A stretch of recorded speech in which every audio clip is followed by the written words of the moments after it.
Hello दोस्तों, आज देखने वाले हैं एकदम बेसिक। ठीक है, जो इलेक्ट्रिसिटी जो है, विद्युत है, उसका बेसिक है। वह क्लास 6 से है, एनसीईआरटी से। ठीक है, तो एकदम बेसिक से देखते हैं हम विद्युत को। ये आपका क्लास 6, 7, 8 और 10। यह क्लास 6, 7, 8 और 10 तक आपका विद्युत जो है बेसिक से लेकर हाई लेवल तक कंप्लीट हो जाएगा। ठीक है, तो शुरू से पढ़ते हैं, स्टार्टिंग पढ़ते हैं। सबसे पहले है आपका सेल। सेल जो होता है, ठीक है, यानी कि आप सेल को बैटरी नहीं कह सकते हैं। सेलों का जो संयोजन होता है, मतलब जब दो या दो से अधिक सेल को जब संयोजन क्रम में जोड़ते हैं, या समानांतर क्रम में जोड़ें या श्रेणी क्रम में जोड़ें, तो उसी को बैटरी कहते हैं। लेकिन सेल यदि एक है तो इसको सेल ही कहेंगे। ठीक है, देखिए, विद्युत सेल में धातु की टोपी को धनात्मक सिरा, और जो शेष, मतलब कहने का मतलब यही है कि जो आपका सेल होता है उसमें आप देखेंगे कि एक जो होता है धनात्मक सिरा होगा, यानी कि पॉजिटिव टर्मिनल होगा, और एक जो होता है नेगेटिव टर्मिनल होता है। ठीक है, यानी कि इसमें जो होता है दो सिरा होता है, एक होता है धनात्मक और एक होता है ऋणात्मक। वही है, विद्युत सेल में धातु की टोपी को धनात्मक सिरा तथा धातु की डिस्क, यानी कि जो इसका सतह है नीचे का, है ना, उसको ऋणात्मक सिरा कहते हैं। जितना भी विद्युत सेल है, यानी कि सभी विद्युत सेलों में दो सिरे होते हैं, एक होता है धनात्मक सिरा, एक होता है ऋणात्मक सिरा। और ये इम्पोर्टेंट है कि विद्युत सेल का आविष्कार किसने किया था, तो अलेसांद्रो वोल्टा। ठीक है, अब देखते हैं कि सेल का उपयोग हम लोग कहाँ कहाँ करते हैं। तो हम सेल का उपयोग कहाँ करते हैं?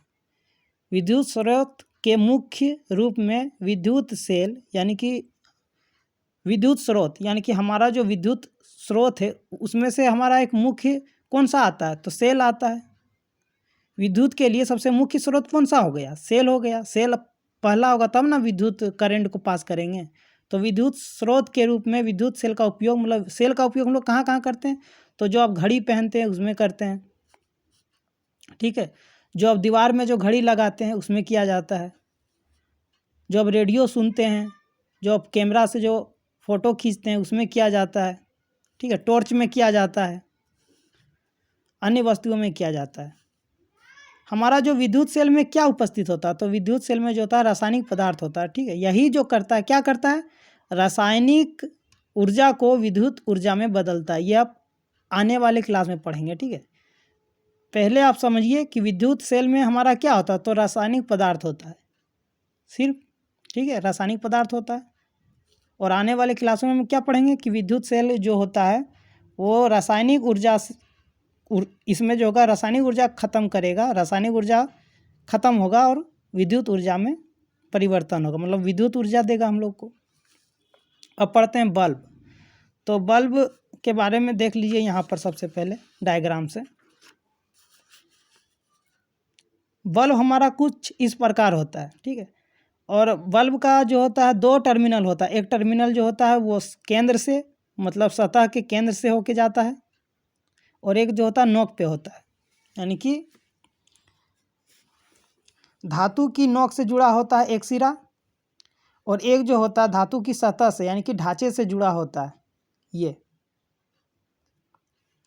और ये हमारा जो बाहर जो होगा वो क्या होगा, कांच का आवरण होगा। ये इम्पोर्टेंट है, देखिए यहाँ पे ये जो होता है वो तंतु का बना होता है। इसी में जो होता है मतलब बल्ब हमारा इसी तंतु के जरिए जलता है। तो तंतु का बना होता है, यानी कि तंतु ही कहते हैं इसको, क्या कहते हैं, तंतु कहते हैं, फिलामेंट कहते हैं। ठीक है, और आने वाले क्लास में पढ़ेंगे कि तंतु जो है किस चीज़ का बना होता है, तो टंगस्टन का, क्योंकि टंगस्टन का जो होता है वो ताप जो होता है, मतलब प्रतिरोध जो होता है और गलनांक जो होता है वो उच्चतम होता है, तभी तो ये जलता है ना। यदि कम होता, प्रतिरोध और गलनांक कम होता तो ये पिघल जाता। लेकिन इसका जो गलनांक और प्रतिरोध है वो उच्च होता है। कितना होता है? 3380 डिग्री सेल्सियस, मतलब 3380 डिग्री सेल्सियस तक होता है इसका गलनांक। मतलब यदि आप 3380 डिग्री सेल्सियस आप इस पे ताप देंगे तभी ये पिघलेगा, नहीं तो नहीं पिघलेगा। ठीक है, तो कांच का जो ये बाहरी जो कांच का बना होता है वो कांच का आवरण होता है। और इसके अंदर में क्या होता है वो आप आने वाली क्लास में पढ़ेंगे कि इसके अंदर कौन सा गैस होता है, आर्गन होता है, नाइट्रोजन होता है, ये आने वाली क्लास में पढ़ेंगे। तो विद्युत बल्ब का आविष्कार किसने किया था? थॉमस अल्वा एडिसन ने, ठीक है। और इसका जो होता है 2 सिरा होता है, एक जो होता है धातु की सतह से जुड़ा होता है और एक जो होता है धातु की नोक से जुड़ा होता है, ठीक है। अब हम लोग जानते हैं परिपथ। तो ये जो हमारा परिपथ है वो बंद परिपथ है। देखिए यहाँ पर स्विच को ऑन किया है, यानी कि ये जो हमारा स्विच है वो बंद है, मतलब इसको हम ऑन किए हैं। स्विच को ऑन करने से देखिए सेल लगाएंगे और यहाँ पर एक बल्ब देंगे, तो हम जानते हैं कि विद्युत धारा का जो प्रवाह होता है वो सेल के धन टर्मिनल से ऋण टर्मिनल की ओर होता है, यानी कि ये हमारा बंद परिपथ है तो हमारा बल्ब जलेगा, ठीक है। देखिए प्रत्येक विद्युत परिपथ में विद्युत धारा की दिशा विद्युत सेल के धन टर्मिनल से ऋण टर्मिनल की ओर होती है। जब बल्ब के दोनों टर्मिनलों को विद्युत सेल के दोनों टर्मिनलों से जोड़ा जाता है ना, तो धारा प्रवाहित होने लगती है जिससे बल्ब जलता है। यह सब में कुछ नहीं था, एकदम बेसिक है। अब देखते हैं फ्यूज किसको कहते हैं। तो आप देख सकते हैं कि यहाँ पर जो बल्ब है यानी कि तंतु इसका जो है वो टूट गया है, तंतु टूट गया है, ठीक है, क्योंकि हाई वोल्टेज आया होगा। हाई वोल्टेज आने से क्या होता है, बल्ब हमारा फ्यूज हो जाता है, यानी कि उसका जो तंतु होता है वो टूट जाता है, वही है फ्यूज।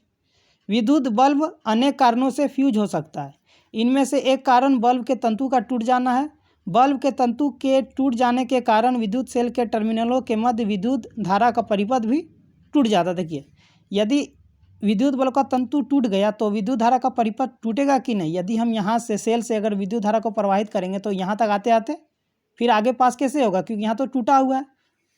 वही चीज़ लिखे हुए हैं कि बल्ब के तंतु के टूट जाने के कारण विद्युत सेल के टर्मिनलों के मध्य विद्युत धारा का परिपथ टूट जाता है, इसलिए फ्यूज बल्ब के तंतु से विद्युत धारा प्रवाहित नहीं होती और बल्ब दीप्तमान नहीं होता, ठीक है। हम लोग जानते हैं स्विच किसको कहते हैं। तो स्विच जो होता है ये है स्विच कुछ नहीं है, एक जोड़ने और तोड़ने का काम करता है, ठीक है। स्विच एक ऐसी युक्ति है जो परिपथ को जोड़ अथवा तोड़ सकती है। घरों में स्विच का उपयोग बल्ब को दीप्तमान करने तथा अन्य वस्तुओं को चलाने के लिए करते हैं।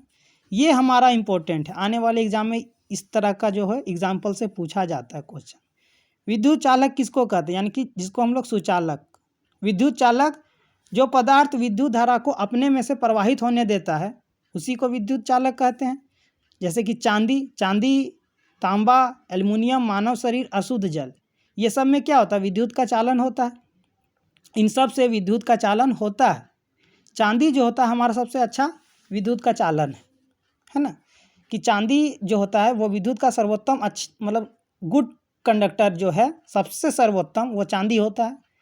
और तांबा से भी होता है विद्युत का चालन, एल्युमिनियम से भी होता है। हमारा देखिए मानव शरीर में भी विद्युत का प्रवाह होता है, तभी तो करंट लगता है ना, झटका खाता है इंसान।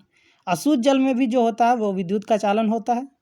अब देखते हैं विद्युत रोधक यानी कि कुचालक यानी कि बेड कंडक्टर, ठीक है। जो पदार्थ विद्युत धारा का प्रवाह होने ना दे विद्युत रोधक कहते हैं। जैसे लकड़ी से विद्युत धारा का प्रवाह नहीं होता। थर्मोकोल जो होता है, जो पूजा वूजा में जो बनाया जाता है थर्मोकोल से, है ना, जो सजाया जाता वही है। थर्मोकोल से भी विद्युत धारा का प्रवाह नहीं होता। वायु से भी प्रवाह नहीं होता। यदि वायु से प्रवाह होता विद्युत धारा तो हम भी तो वायु में ही रहते हैं ना, हम सब वायु में रहते हैं तो हमें करंट लगता।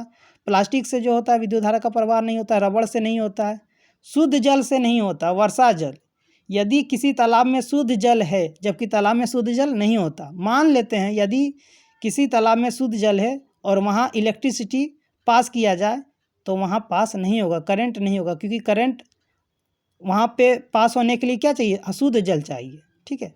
अशुद्ध जल में ही क्या होता है, घर्षण होता है ना। शुद्ध जल में विद्युत धारा का प्रवाह नहीं होगा, कांच में भी विद्युत धारा का प्रवाह नहीं होगा।